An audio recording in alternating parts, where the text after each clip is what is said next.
네, 감사합니다. 에스더 말씀 네 번째 시간, 사람에게서 답을 찾지 말라라는 제목으로 하나님 말씀 나누도록 하겠습니다.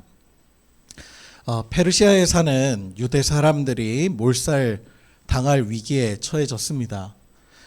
이 위기는 유다 사람 모르드게가 페르시아의 이인자 하만에게 절하지 않은 것에서부터 비롯되었죠. 하만은 권력에 엄청난 집착을 보여왔던 사람입니다. 그는 아말렉 출신으로서 페르시아 이인자 자리에 오르기까지 자신의 출세에 방해가 되는 것이라면 그 어떤 것도 살려두지 않았던 잔혹한 인물이었습니다. 그럼에도 잘 이해가 가지 않는 부분은 모르드게로 인해 그 민족 전체를 몰살시키겠다는 이 하만의 생각은 단지 그의 광기만으로 설명이 불가능한 일이었기 때문입니다. 과거나 지금이나 인구수는 국력에 상당한 영향을 미칩니다. 지금도 우리는 출산율 정책에 굉장히 애를 많이 쓰는 이유가 뭐지요? 국력에 달려있기 때문에 그래요.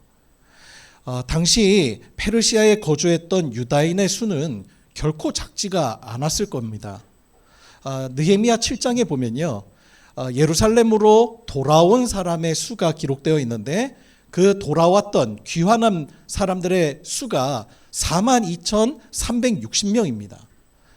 근데 이게 많은 수 같아 보이지만 결코 이거는 일부예요. 출애굽대로 이렇게 거슬러 올라가 보면요, 이스라엘의 전체 성인 남자의 수가 60만 명이었고, 그리고 다윗 시대에 다시 계수를 하잖아요. 그때 130만 명으로 늘어났습니다. 물론 솔로몬 이후에는 나라가 남북으로 이렇게 좀 갈라졌죠. 그래서 당시 유다 사람들의 인구수가 몇 명인지는 정확히 판단할 수는 없지만, 바벨론으로 끌려간 후에 상당한 시간이 흐른 것을 볼 때 최소 수십만 명에서 아마 많게는 한 100만 명까지도 되지 않았을까 싶은 생각이 듭니다. 유다가 바벨론에 총 3차례에 걸쳐서 잡혀가거든요.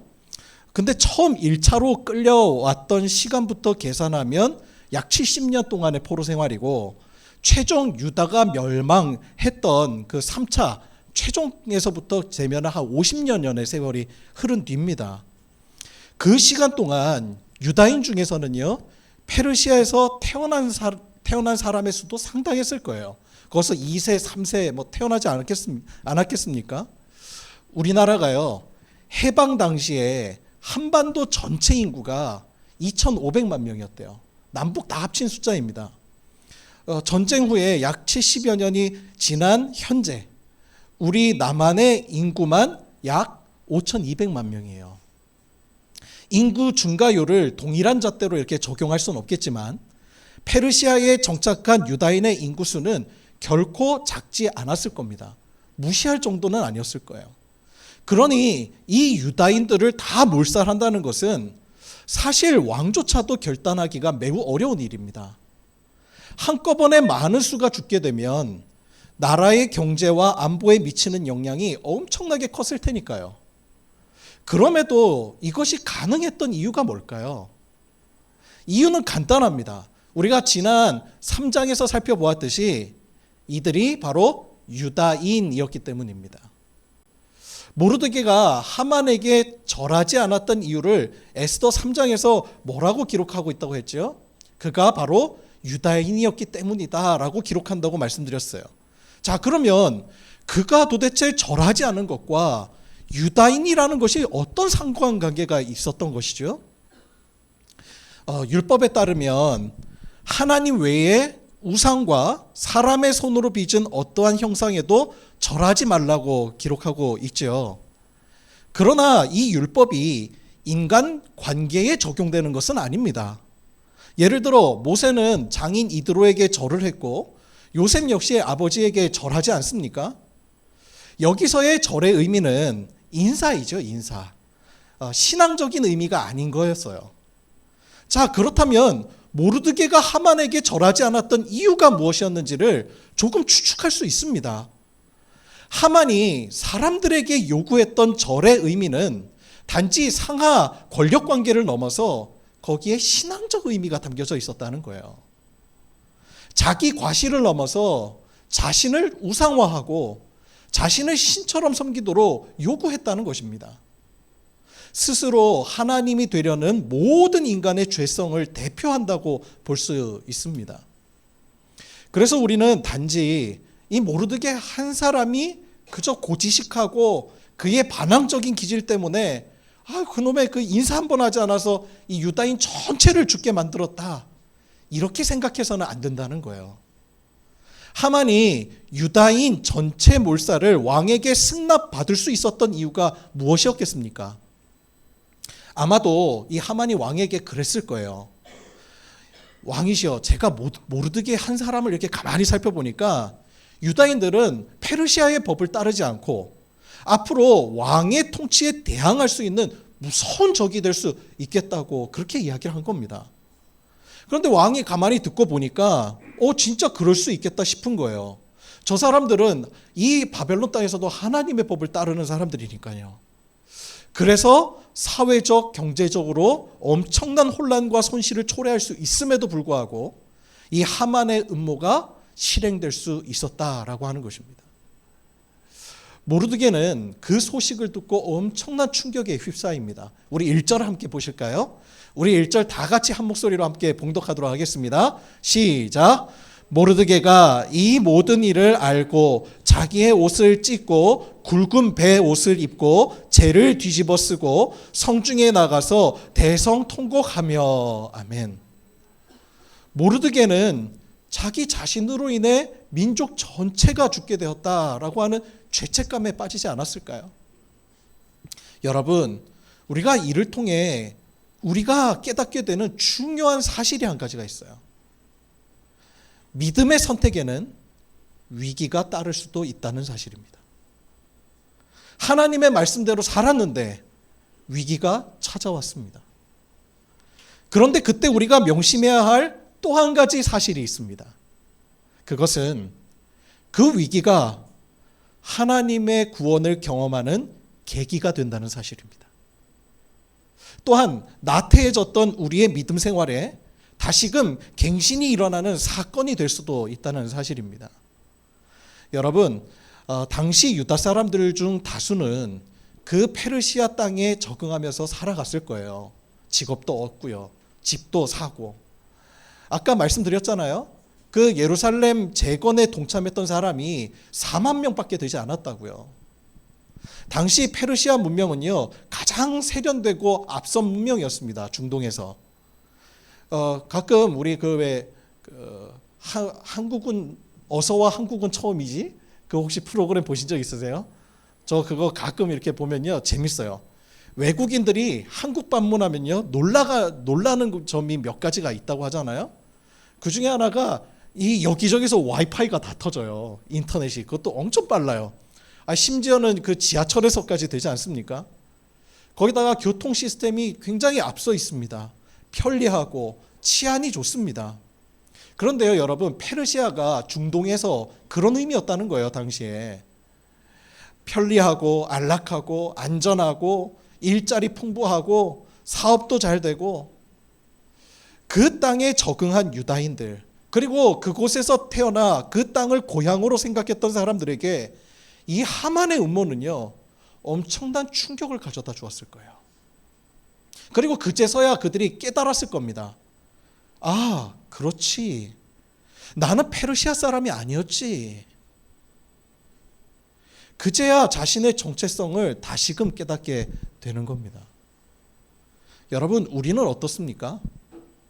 우리도 이 땅만 생각하느라 하나님 나라의 백성임을 잊고 살진 않습니까? 열심히 삽니다. 돈도 벌고 승진도 하고 나이 들어서는 먹고 살 걱정이 없어요. 연금 잘 들어놨고 집도 있고 어디든 갈 수 있는 차도 있고요. 시간도 생기고 자녀들도 다 키워놨습니다. 그런데 우울해지더라는 거예요. 노인 우울증이 가파르게 증가하고 있어요. 나에게 차도 있는데, 시간도 있는데, 돈도 있는데 갈 곳이 없어요. 만날 사람이 없어요. 그리고 무엇보다 삶의 의미를 잘 모르겠다는 거예요. 여러분, 우리의 뇌가요, 참 신기하답니다. 어떤 즐거운 일을 경험하면요, 뇌에서 도파민이라고 하는 신경 물질이 이렇게 나오잖아요.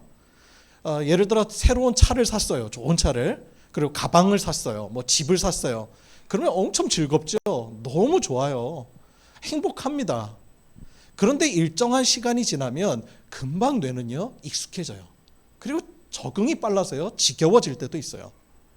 그래서 사람들은요, 자꾸 소비하는 것으로 만족감을 채우려고 한다는 거예요. 그게 끊이지 않는 거예요. 계속 반복됩니다. 그런데요, 신기하게도 소비를 하나도 하지도 않고 또 뇌가 적응되지도 않고 지속적으로 만족감을 느끼게 하는 한 가지 영역이 있다는 거예요. 방법이 있대요. 이 뇌가 이것에는 적응이 안 된다는 건데요. 그것이 바로 타인을 돕는 일이래요. 그것에서 찾아오는 만족감과 보람은요, 지겨워지지가 않는다는 거예요. 이게 우리 속에 담겨진 하나님의 성품 아닐까요? 그리스도인은요, 이 땅에 발을 딛고 살지만 하나님 나라를 바라보며 살아가는 사람들입니다. 스스로 페르시아의 주민이라고 생각하며 살지 마시기 바랍니다. 그 땅이 주는 풍요로움에 속지 마시기 바랍니다. 여러분, 유다인들 한번 보세요. 그렇게 믿었던 이 땅에서 배신당합니다. 여러분, 하나님께서 우리의 삶에 위기를 허용하실 때가 있어요. 그러나 그 위기는 나를 죽이기 위한 것이 아닙니다. 하나님은 그 위기를 통해 내가 누구인지 나를 찾는 계기로 삼으신다는 것입니다. 아픔이 내 삶을 돌아볼 계기가 됩니다. 건강에 어려움이 찾아왔어요? 그러면 돌아보게 되는 거죠. 그동안 내가 내 몸 상하면서까지 나를 아껴주지 못할 정도로 집착하며 살았던 것이 무엇일까? 돌아보게 돼요. 관계에 어려움이 생겨요? 그제서야 자신의 모습을 반추하며 봐요. 믿고 의지하고 살았던 것에서 배신을 당할 때야 비로소 하나님만이 소망임을 또한 깨닫게 됩니다. 여러분, 세상은 배신하지만요, 하나님은 신실하십니다. 내가 태어나면서부터 지금까지 여러분에 대한 사랑을 거두신 적이 없습니다. 위기를 만나면 하나님을 원망하고 떠나는 사람들이 있습니다.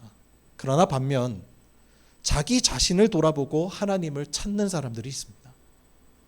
여러분은 어떤 사람입니까? 위기가 우리를 죽이는 것이 아니에요. 위기에 대한 해석이 우리를 죽이기도 하고 살리기도 하더라는 것입니다. 위기를 하나님의 구원을 경험하는 계기로 삼는 우리 모든 더불어 기쁜 교회 교우 되시기를 주님의 이름으로 축원합니다. 이 커다란 위기를 극복할 힘이 우리에게 있지 않습니다. 모르드게는 왕후가 된 에스더에게 찾아가요. 그런데 에스더에게도요, 한계점이 있어요. 우리 11절을 함께 볼까요? 11절의 말씀 우리 다 같이 한 목소리로 한번 봉독해 보겠습니다. 시작. 왕의 신하들과 왕의 각 지방 백성이 다 알거니와 남녀를 막론하고 부름을 받지 아니하고 안뜰에 들어가서 왕에게 나가면 오직 죽이는 법이요 왕이 그 자에게 금규를 내밀어야 살 것이라. 이제 내가 부름을 입어 왕에게 나가지 못한 지가 이미 30일이라 하라 하니라. 아멘. 그 히브리어 학자 마이클 폭스라는 사람이 있습니다. 에스더서 주석을 쓴 사람인데요. 그 책에 따르면요, 여기서 이제 부름받다라고 하는 단어가 나오잖아요. 그 부름받다로 번역된 이 단어가 히브리어로 카라라고 하는 단어인데요. 단순히 이렇게 불렀다라는 것이 아니에요. 왕의 주권적인 선택을 의미하는 단어라는 거예요. 내가 거절할 수 있는 게 아닌 것입니다. 그 부름은. 지금도 여러분, 내가 대통령을 만나고 싶다고 무작정 찾아갈 수 있나요? 내가 원해도 못 찾아갑니다. 실탄이 장전된 경호원들이 이렇게 지키고 있죠. 제지를 받게 돼요. 하물며 왕정시대 때는 여러분 어땠겠어요? 왕에 대한 암살과 역모 시도가 난무했던 시대는요, 그 누구도 왕이 먼저 부르기 전에는요, 허락 없이 함부로 왕에게 나아갈 수가 없는 거예요. 특히 이 페르시아 시대 때는요, 기록에 의하면 정말 그 법이 되게 엄격해서 안뜰로 들어가는 경우가 절대 없었고요. 그리고 그렇게 당했다는 기록만 있지 왕이 이 금규를 내밀어서 그 사람의 죄를 사해줬다라는 기록이 없다는 거예요. 그러니까 그 법이 엄청나게 엄격해서 왕후조차도요 함부로 나갈 수가 없었다는 거죠. 그렇게 에스더에게도 한계가 있었던 거예요. 에스더가 그 사실을 이야기하면서 주저하는 그 사이에 모르드게가 이야기합니다. 13절과 14절을 함께 보겠습니다. 우리 13절 14절도 우리 함께 봉독해 볼까요? 시작. 모르드게가 그를 시켜 에스더에게 회답하되 너는 왕궁에 있으니 모든 유다인 중에 홀로 목숨을 건지리라 생각하지 말라. 이때에 내가 만일 잠잠하여 말이 없으면 유다인은 다른 데로 말미암아 노임과 구원을 얻으려니와 너와 내 아버지 집은 멸망하리라. 내가 왕후의 자리를 얻은 것이 이때를 위함이 아닌지 누가 알겠느냐 하니. 아멘. 여러분, 여기서 주목해 볼 문구가요, 다른 데로부터라고 하는 표현이에요. 이게 히브리어로 마콤 아헤르라고 하는 단어인데요, 이게 다른 장소나 공간을 뜻하는 표현이 아닙니다.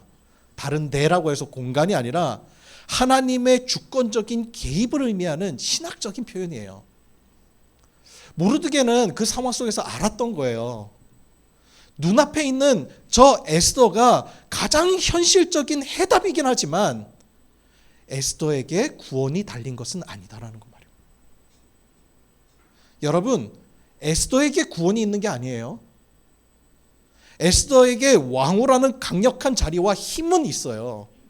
그러나 그것은 구원을 위한 도구이지 구원의 주체가 될 수는 없습니다. 여러분, 우리가 이 점을 명심해야 되는 거예요. 우리의 위기를요 더욱 가중시키는 것은 이것을 혼동하는 데서 비롯돼요. 마치 내가 구원의 주체인 것 마냥, 그리고 또 그 사람에게만 의지하는 거. 사람들은요 자신이 속한 공동체나 교회에 중요한 사람이 되고 싶어 합니다. 누구나 그래요. 이건요 목회자인 저도요 목회를 하면서 저에게 찾아오는 가장 커다란 유혹이더라고요. 저는 학창 시절 때 그 신학생들한테 꼭 읽어야 될 필독서로 그 돈, 섹스, 권력 이 책 꼭 읽으라고 했거든요. 목회자에게 이 세 가지를 조심하면요 목회 잘할 수 있다는 거예요. 그런데요 목회를 실제로 해보니까요 저에게 진짜 유혹이 되는 게 뭔지 아십니까? 자기 증명이에요. 내가 얼마나 대단한 사람인지 보여주고 싶어요. 또 그 공동체의 중요한 사람이 되고 싶어요. 나 빠지고 나면 그 공동체가 안 될 것 같아. 이런 사람이요, 이런 사람. 그게 목회자에게 있어서는요 커다란 유혹이더라고요. 이건요 너무 미묘해서요. 여러분, 돈, 섹스, 권력 이거 다 눈에 보이는 거 아닙니까? 그런데요 여러분, 이런 자기 증명은요 나도 모르게 찾아와요. 미묘한 만족감이 있어요. 저는 그래서 늘 스스로에게 매번마다 질문해요. 나는 중요한 사람이 될 것인가? 중요한 일을 하는 사람이 될 것인가? 여러분, 이건요 비슷한 말 같지만 그 의미는 전혀 다릅니다. 저는 오래전 사역했던 교회들에게서 때때로 이 부흥회나 이 수련회 요청을 받곤 해요. 반가운 얼굴들도 있고요. 행복하게 사역했던 기억들이 떠올라서 즐겁게 이야기를 나누곤 하거든요. 근데 그때 참 많이 들었던 이야기가 목사님 계실 때가 너무 행복했습니다. 목사님 떠나고 나니까 교회가 어려워졌어요. 그런 말을 들으면요 마음이 참 무거우면서도요 한편 이쪽에서는요 내심 이렇게 좋기도 한 마음이 있어요.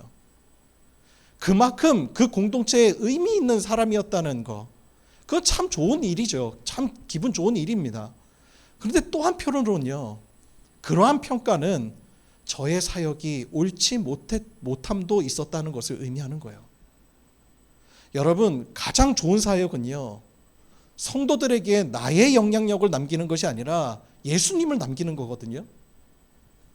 때론 내가 하나님의 도구라는 사실을 망각하게 되면 하나님의 사역에 가장 방해물이 될 수 있는 게 나 자신이더라고요.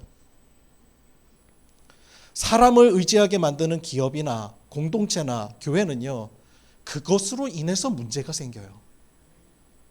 내가 아니면 안 된다. 혹은 저 사람 아니면 안 된다. 여러분, 사람이 답이 될 수는 없습니다. 실제로 이렇게 조직 생활을 하다 보면 깨닫게 돼요.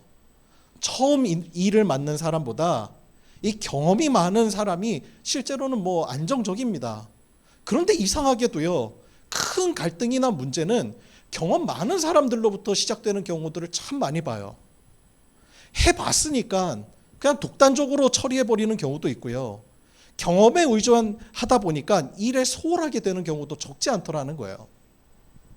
실제로 그 항공기 그 사고 통계를 조사한 걸 보면요, 조종사의 실수로 인한 사고 중에서 작은 실수는 경험이 적은 부기장들에게서부터 많이 나왔지만요, 대형 사고는 경험이 많은 기장들의 사고율이 더 많았다는 거예요. 왜 그렇습니까? 이 조종사들의 수직적인 문화 때문이라고 해요. 경험이 많은 기장의 판단에만 의존하는 경향이 있더라는 거예요. 처음 일을 맡는 사람은요, 대부분 자신이 어떻게 일을 해야 될지 모르니까 열심히 합니다. 여기저기 물어가면서 해요. 실수는 있어도요, 사고는 없어요. 제가 경험해 보니까 그렇더라고요. 우리 교회는요, 부서장의 사역을 보통 2년 정도 되면 뭐 내려놓게 되죠. 쉬었다가 다시 하더라도 그렇게 합니다. 내규적으로. 사실 했던 사람이 하면요, 안정적이고 이게 좋아요. 의지가 많이 됩니다. 그러나 처음 맡았다고 해서 단 한 번도 문제가 됐던 적이 없었거든요. 모두가 사역에 한 번씩 동참해 봐야 교회 공동체와 사역에 더욱 깊이 그 사역들을 이해할 수 있게 되기도 하고요. 자신이 해봐야 또 사역하는 사람들의 마음을 공감할 수 있기 때문이기도 해요. 그 19세기의 위대한 설교자죠. 그 찰스 스펄전 목사님.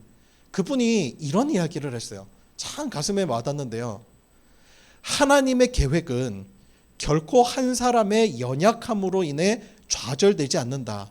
그분은 언제나 대안을 가지고 계신다.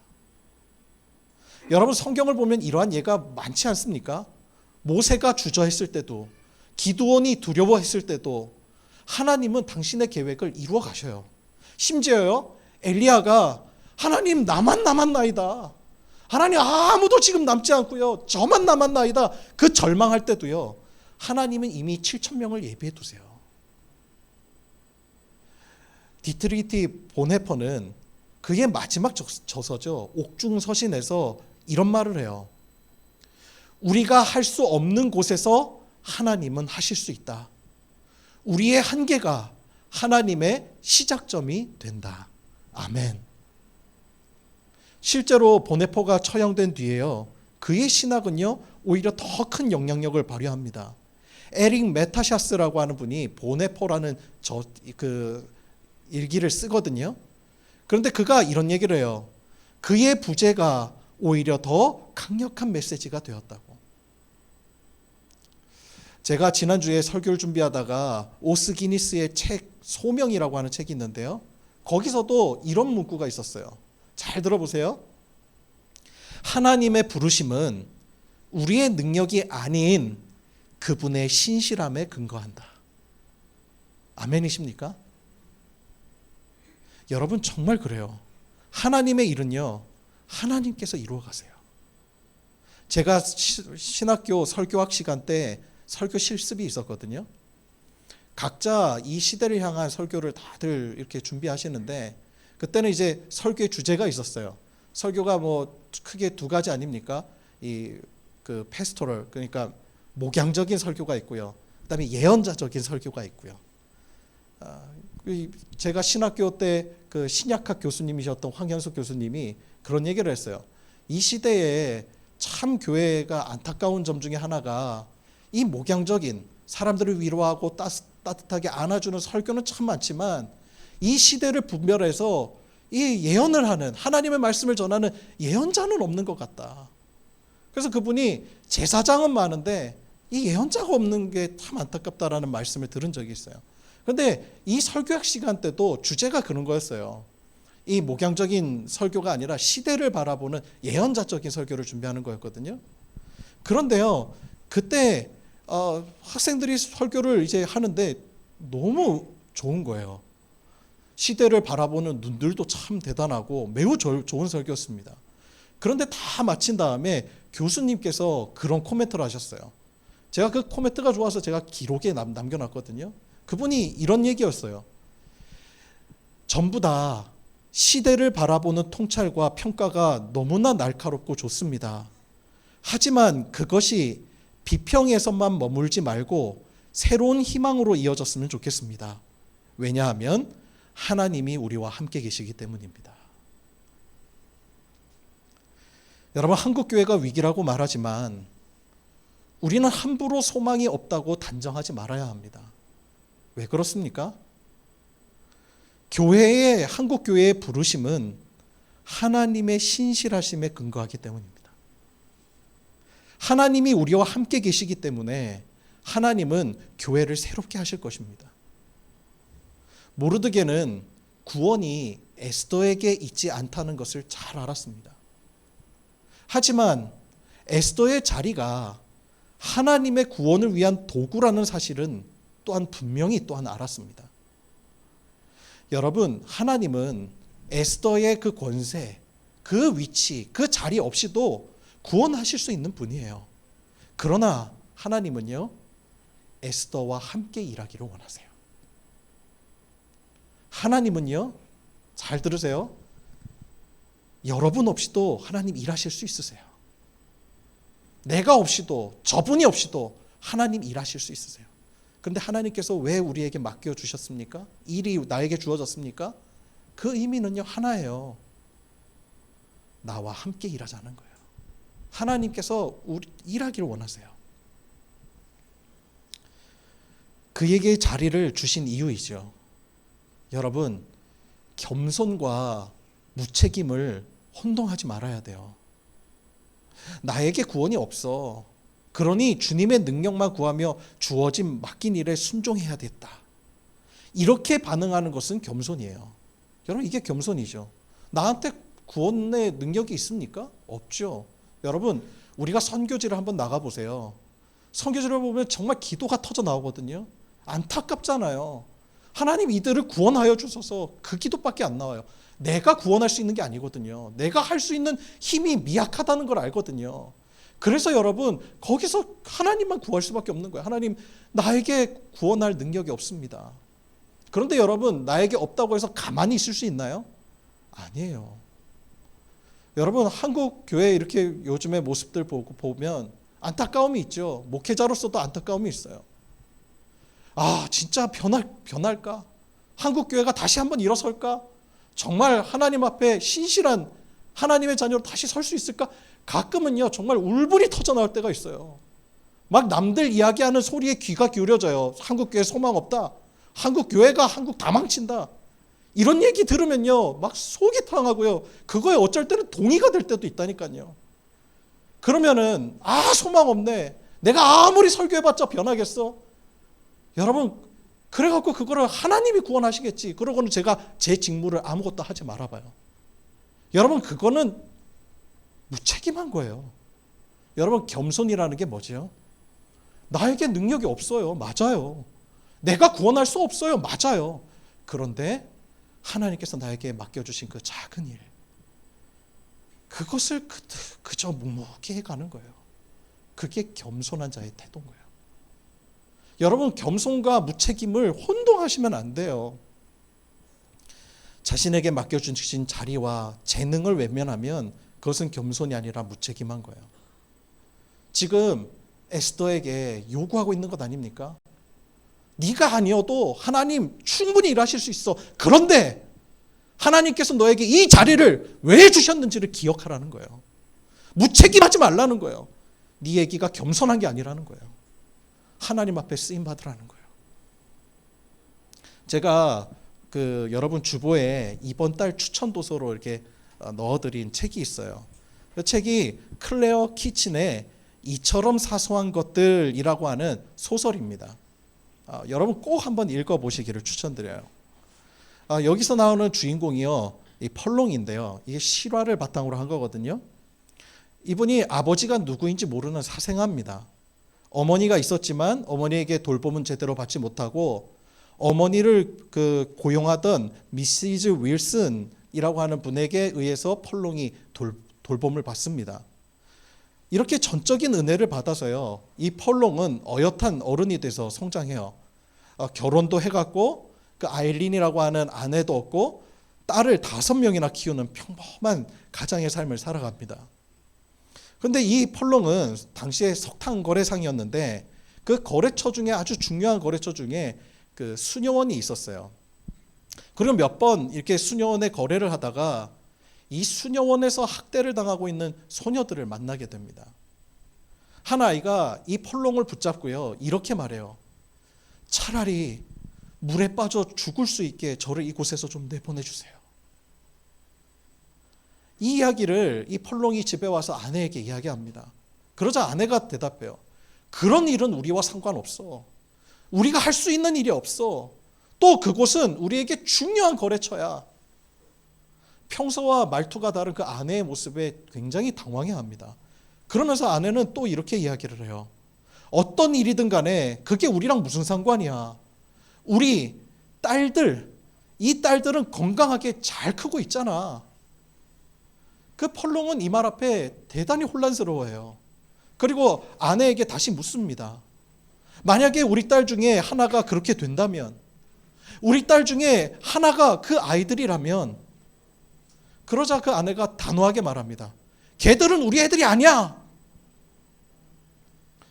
펄롱은 자신이 살아왔던 시절을 다시금 회상해요. 그리고 혼자 이렇게 말합니다. 그 당시 미시즈 윌슨이 당신처럼 생각하지 않아서 정말 다행이다. 펄롱은 누군가 자신의 삶에 개입을 해줬기 때문에 살 수 있었어요. 그 삶이 있었기 때문에 자신의 아내와 딸을 지키며 살아갈 수 있었어요. 그런데 자신의 최선의 삶은 결국 남에게 피해만 안 주면서 살면 되는 삶인가? 문제를 일으키지만 않으면 되는 삶인가? 우리 딸들만 그들처럼 안 되게 하면 되는 삶인가? 라고 하는 질문 앞에 서게 됩니다. 펄롱은 수녀원에 찾아가서 몇 번의 문제를 일으킵니다. 그리고 지역사회에서도 펄롱이 수녀원에서 문제를 일으키고 있다는 사실을 알게 돼요. 그리고 사람들이 아주 진지하게 말합니다. 기분 나쁘게 듣지 마라. 그러면서 조언을 해요. 거기 일에 관하여 말할 때는 조심해야 해. 결국에는 그 수녀원과 다 연결되어 있고 다 한 통속이야. 사나운 개를 가까이 두면 순한 개가 물지 않는다고. 그 수녀원과 잘 지내는 게 방법이네. 이 펄롱은 고민을 하다가 수녀원으로 향하게 됩니다. 수녀원 석탄광에서 벌을 받고 있는 여자아이를 집으로 데리고 가요. 자신에게 강에 빠져서라도 죽을 수 있게 해달라고 꺼내달라고 했던 바로 그 아이였어요. 펄롱은 그 아이의 팔을 붙잡고 집으로 가면서 이렇게 혼자 고백합니다. 잘 들어보세요. 서로 돕지 않는다면 삶에 무슨 의미가 있나 하는 생각이 들었다. 그 나날을, 수십 년을, 평생을 단 한 번도 세상에 맞설 용기를 내보지 않고도 스스로를 기독교인이라고 부르고 거울 앞에서 자기 모습을 마주할 수 있나? 그리고 마지막 그 글에 이렇게 기록이 됩니다. 펄롱의 가슴속에는 두려움이 다른 모든 감정을 압도했으나 그럼에도 펄롱은 순진한 마음으로 자기들은 어떻게든 해나가리라 기대했고 진심으로 그렇게 믿었다. 펄롱은 칼을 칼집에 넣고 아버지께서 자신에게 주신 잔을 마시는 삶을 살았습니다. 이 이야기가 실제로 1996년까지 아일랜드의 이 막달레나 세탁소에서 벌어진 일이에요. 수녀원에서 행하는 수만 명이 강제 노동을 당했고 2021년 초에 18개 시설의 잔존에 있는 기록을 살펴보았을 때 최소 9,000명이 사망하였다는 국가 발표가 있었습니다. 클레어 키거는 한 마을 한복판에 있던 이 막달레나 세탁소를 못 본 채 했던, 눈 감았던, 종교를 삶의 중요한 배경 중에 하나로 살아가던 기독교인들에게 중요한 질문을 하고 있습니다. 나만의 신앙, 내 마음의 평안 신앙, 개인 경건과 개인 구원만을 바라는 신앙, 이것이 얼마나 무책임한 것인지. 여러분, 우리에게 구원이 있는 건 아닙니다. 하나님에게 있습니다. 그러나 하나님은 우리와 함께 일하길 원하십니다. 에스더는 죽으면 죽으리라 라고 하는 각오로